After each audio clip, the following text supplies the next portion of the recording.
Hey everyone, welcome back to our Flourishing Heart podcast, Willow edition.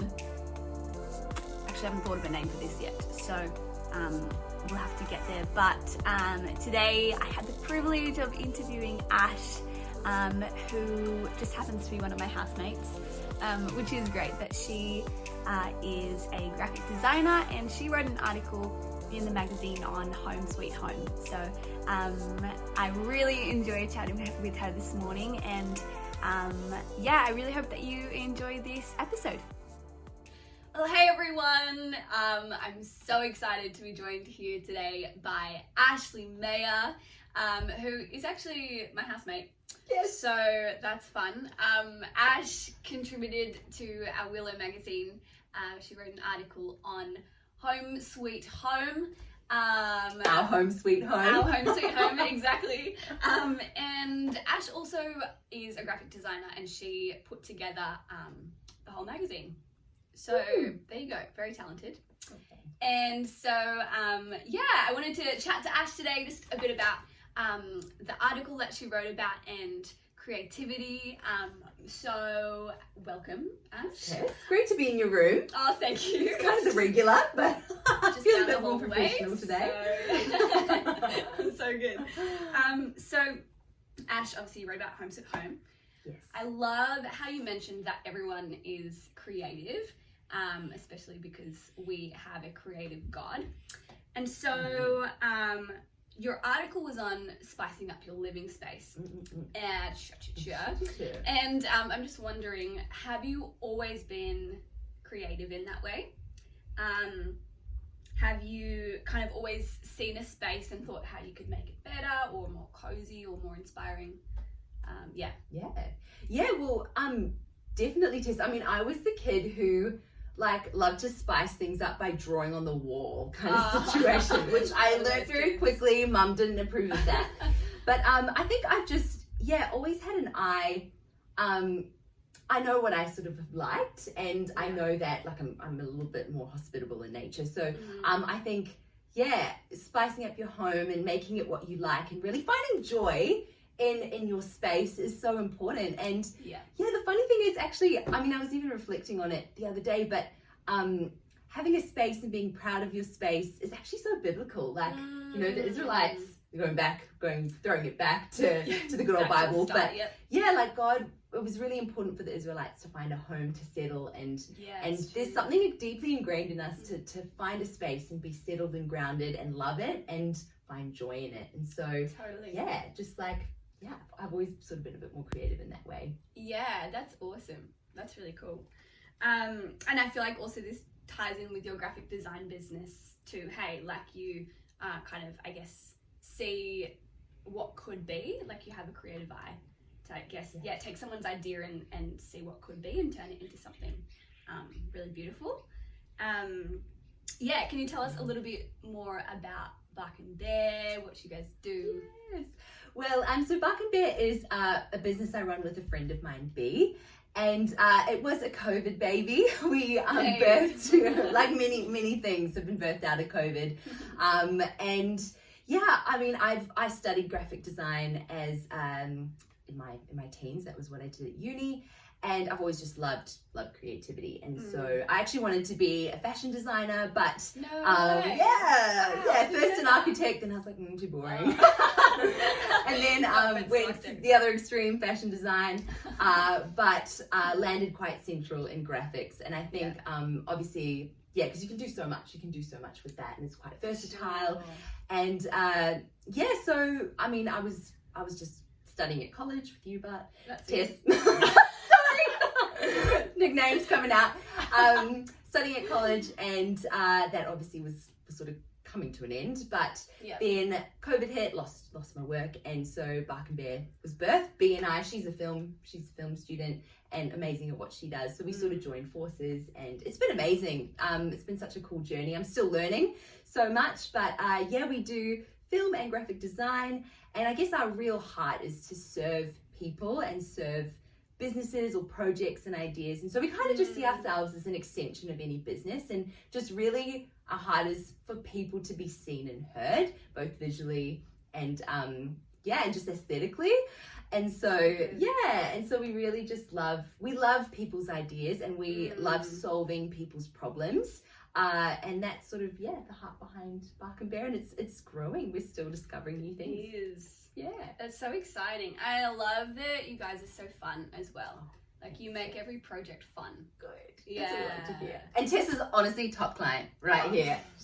Her idea is beautiful. It really helps working with awesome people, and like I think what we love is when people are passionate like yourself with Flourishing Heart, and obviously what we're doing now, we really get to jump on board with that, and like it's just really awesome when people are passionate, and and we get to be part of that. Like, it's really awesome. Yes, I love that. Did you always kind of have in the back of your mind that you wanted to start a business? No.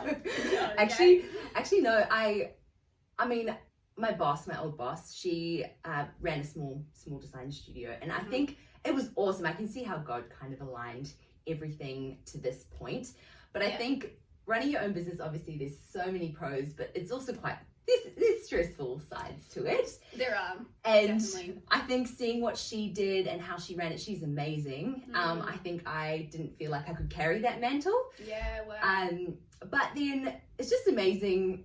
God just brings things around the right time. I never really thought I would be starting my own business, but it was the best move. I love it. There you go. Well, you're so good at it. Thanks, Tess. Thank you. I learned from you. Oh, sure. Did you ever want to be anything like other than like design kind of area when you were little? What did I want to do?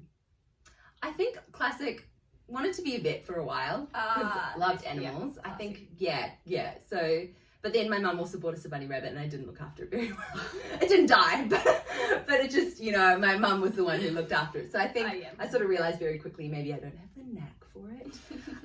But no, it's interesting. Like, I never really, maybe a teacher at one point as well. Like, I think I really do deep down love to see people grow. Yeah. And like see people empowered, and so I think being a teacher, like wanting to see kids like move and grow in that space was always on my heart. But then I think the creativity side just kind of overtook that, and I get to do that now kind of in my business, which is awesome. Yes, totally. Yeah. Totally. Yeah. That's so cool. I always find it so interesting, like what people wanted to be. Yeah. When they were little. Yeah. My sister wanted to be a fire engine.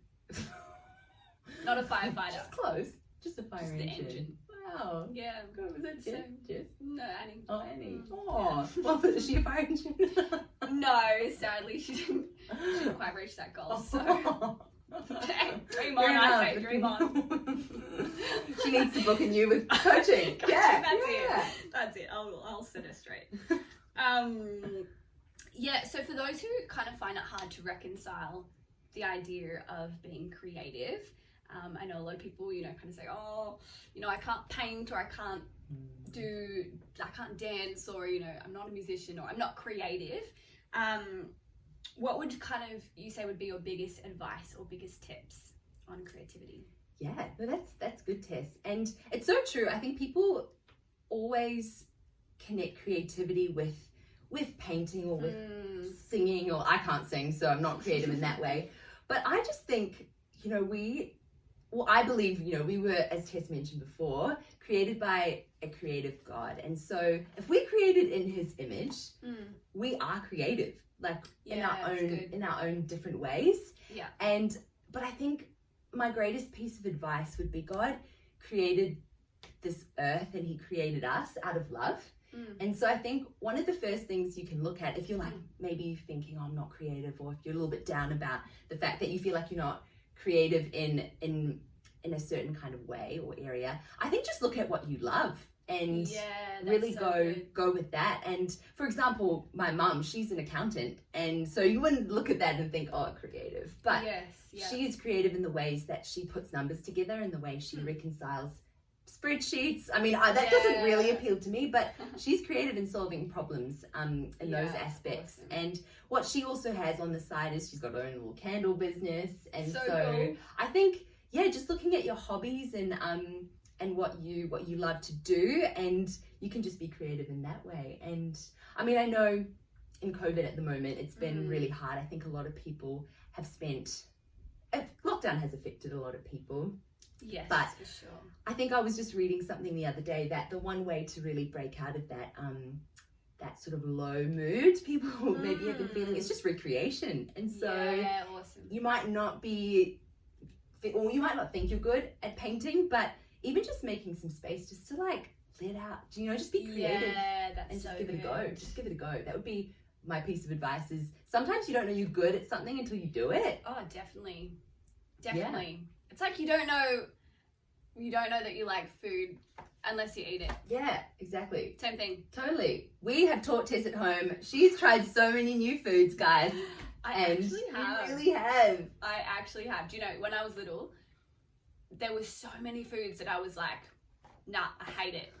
I've never even tried it. And then turns out some of those things are now like my favorite foods. Totally. Passion fruit. So, passion fruit. Love it. Love it. But you never know unless you try. Exactly. It's a good point. Exactly. It's a very good point. Yeah. And just don't let the world tell you what you should be creative in. I think you need to find that for yourself as well. And so whether that's, like sometimes I love just picking a few flowers, putting them in a bouquet. Yeah. Haven't done that in a while, but that's just something different that's creative. Totally. And you're probably creative and don't even realize it. Like you're probably using creativity in your life already, but don't even realize it. Totally. Baking, great one. That's it. Different flavors, putting weird things together. Make cheeseburger ice cream. I don't know. Try it. Also, sometimes not everything works, and that's okay. That's part of the creative process. Clearly. Like cheesecake ice cream. Yeah. Oh, wow. Okay, so as someone who naturally has a gift of hospitality, do you believe that the way that you set up a space is really important? And I guess has an impact on the way that people feel and experience. Yeah. Oh, definitely.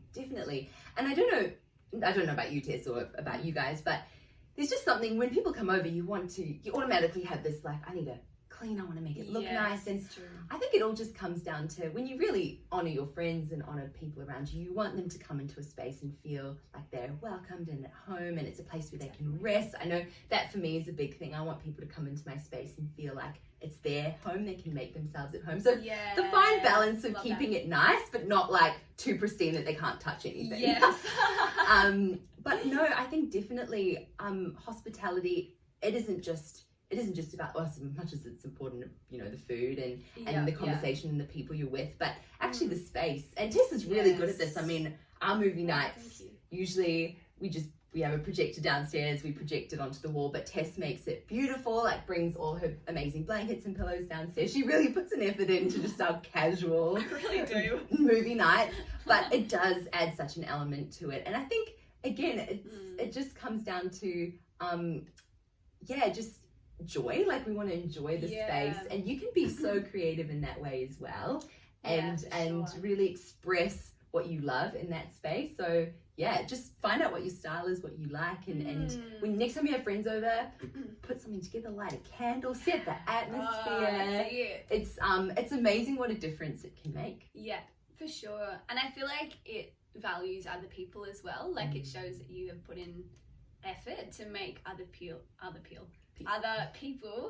feel valued and loved. Totally. And like you've put in the time to make a space really nice. Beautiful. Okay, Ash, dream home. You know what? I'm one of those girls that has a Pinterest board and so many different kind of looks and styles within one Pinterest board. But I think my dream home, there's actually a house down the road, which is like my dream home already. Really? Is it? Have you inquired?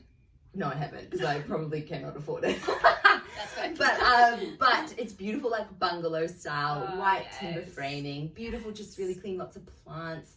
And I think, my dream home looks like that, I guess, externally. A beautiful garden. I love gardening. I do love being outside. have to get into our garden though. Definitely, that's been waiting. Yeah, true. But I think, and internally, Tess, you will really connect with this. But just lots of open space, love a lot of natural light, lots of mirrors just to give the illusion of space, and lots of plants. So you're pretty much living inside, but you're also kind of living outside at the same time. The best. Yeah, Tess would also make a little sand pit because she loves the beach. But I think, just a lot of open space and a lot of clean colours. I love earthy tones, I think, but then also lots of pops of colour. But to be honest, I mean, I've been to Morocco, guys, and I wanted to cry at every street corner because I just loved everything so much. And so I probably do tend to lean towards the more Moroccan style and in colours and tiles, really interesting little features. So cool. Yeah. So I think my house is going to be super interesting. Yeah. And it changes every few months. So talk to me next time. It's probably going to be very minimalist and like clean. I love that. Who knows? But no, I think anything with a bit of character. I love clean to a point with lots of interesting details. So I think I'll so good. Yeah. What are your thoughts on having just like sand as a floor? Yeah. You know what? I mean, that could work for some. You reckon? You can't really sweep. Well, that is a good point though. Like, it would reduce the cleaning. It would. Yeah. I mean, I think we live close enough to the beach to have that as our sand floor, which we're very blessed. But yeah, no, I can't say that would be something on my list, but go for it. But I guess, like, if I happen to move, another 5-10 meters back from the beach, it's just a bit far, so I don't know. Wow, maybe really spoiled here. Sand floor. Sand floor, get out. So. I don't know. Hey, I'll think about it. I'll let you know. Cool. I love that. Yeah, actually let us know. Yeah. Could be onto something new. Oh, definitely. It'll be like, those really cool like Japanese gardens with they like rake the sand. You could like true. Straight up in your room. That's true. And just have a rake. Totally. And a few stones. That's and a little bonsai tree. Oh, totally. I used to have fish netting like strung up on my on my roof. Yeah. No, sadly I didn't have fish. I could have though. Yeah. Just would have been that extra touch. Oh, realism. It could have been. Maybe I'll do that as well. So anyway, good chats. So for someone who is wanting to make their space a little bit more inspiring,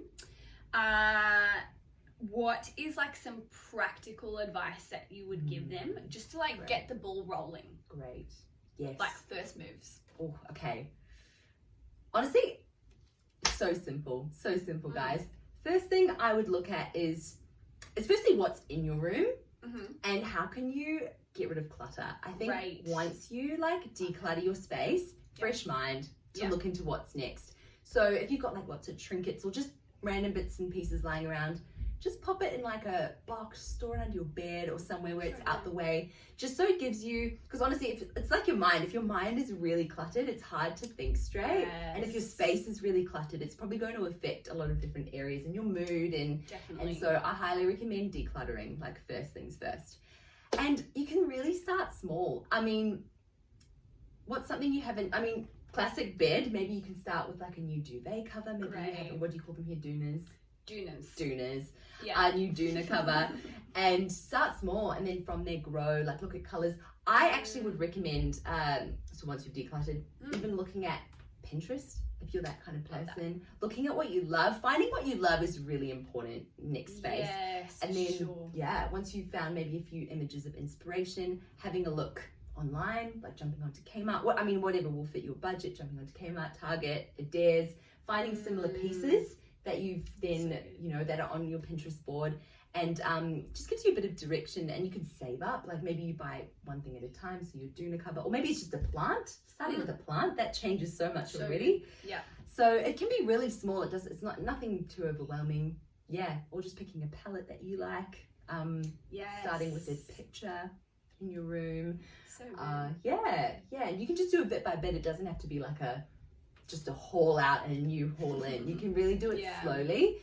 And but again, yeah, really just finding what you love, because it's got to be something you enjoy and that you love, because you're going to be in that space all the time, right? Definitely. So, yeah, definitely. Yeah. I think that's what I love about like decorating your room, and it's something I've always loved to do. Like I would change up my room every maybe like 2 months. Wow. Furniture, decorations, everything, like whole big change. But I love that like your room can be a reflection of who you are, and what you love and what you enjoy. Yeah, and it makes a space like, I guess, really nice to come back to. For sure. Like when you've been out during the day and then you come back and your space is like, yeah, something that you really love. I feel like you can relax much more in it. Totally. Yeah. Totally. Yeah. Yeah, it's so good, Tess. And decluttering, my goodness, I feel like your room is often a reflection of your brain. There we go. So if your room is messy, it's likely your brain is messy. So, and if your brain is messy, you can book into Tess Butler coaching. Oh, nice. She will help you. She will help you declutter your mind so you can declutter your room. Got you covered. Oh, so good. Well, Ash, thank you so much for joining us today. You're welcome. Super helpful. Love your tips. Sure. Love you. Love you. Oh, thanks. So fun. So fun. I'll let you go back to my room. Get back down the hallway. So thanks for joining us. Thanks for having me. Yeah. Guys. And hope you found this helpful. Let us know. Like and subscribe. Hey, that's it. She's got it. Like and subscribe. Yeah. Hope you have a wonderful day.